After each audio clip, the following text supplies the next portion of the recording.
एक राज्य के राजा ने अपनी बढ़ती उम्र को देखकर यह फैसला किया कि वह राजपाट से संन्यास ले लेगा, परंतु उसका कोई पुत्र नहीं था जिसे वह राज्य सौंपकर जिम्मेदारी से मुक्त होता।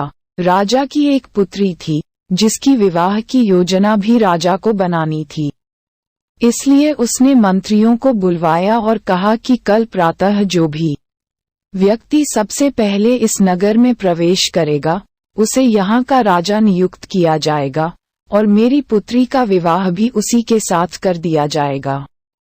अगले दिन राज्य के सैनिक फटेहाल कपड़े पहने एक युवक को ले आए और उसका राज्याभिषेक किया गया। राजा अपनी पुत्री का विवाह युवक के साथ करके जिम्मेदारियों को सौंपकर स्वयं वन प्रस्थान कर गए। धीरे धीरे समय बीतता गया और उस युवक ने राज्य की बागडोर संभाल ली और एक अच्छे राजा की तरह राज्य की सेवा में लग गया। उस महल में एक छोटी सी कोठरी थी जिसकी चाबी राजा हमेशा अपने कमर में लटकाए रहता था।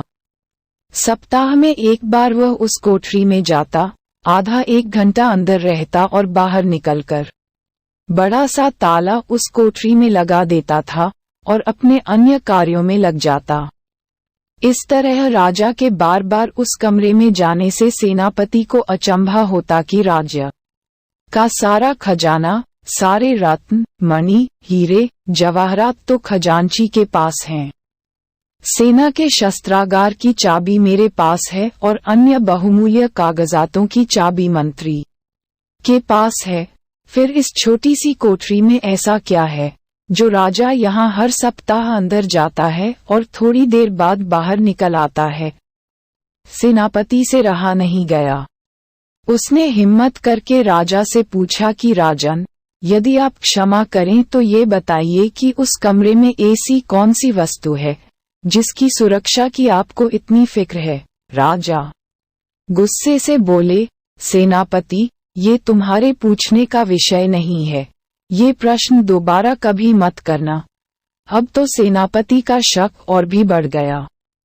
धीरे धीरे मंत्री और सभासदों ने भी राजा से पूछने का प्रयास किया, परंतु राजा ने किसी को भी उस कमरे का रहस्य नहीं बताया। बात महारानी तक पहुंच गई और स्त्री हट के आगे किसी की भी नहीं चलती। रानी ने खाना पीना त्याग दिया और उस कोठरी की सच्चाई जानने की जिद करने लगी। आखिरकार विवश होकर राजा सेनापति व अन्य सभासदों को लेकर कोठरी के पास गया और दरवाजा खोला।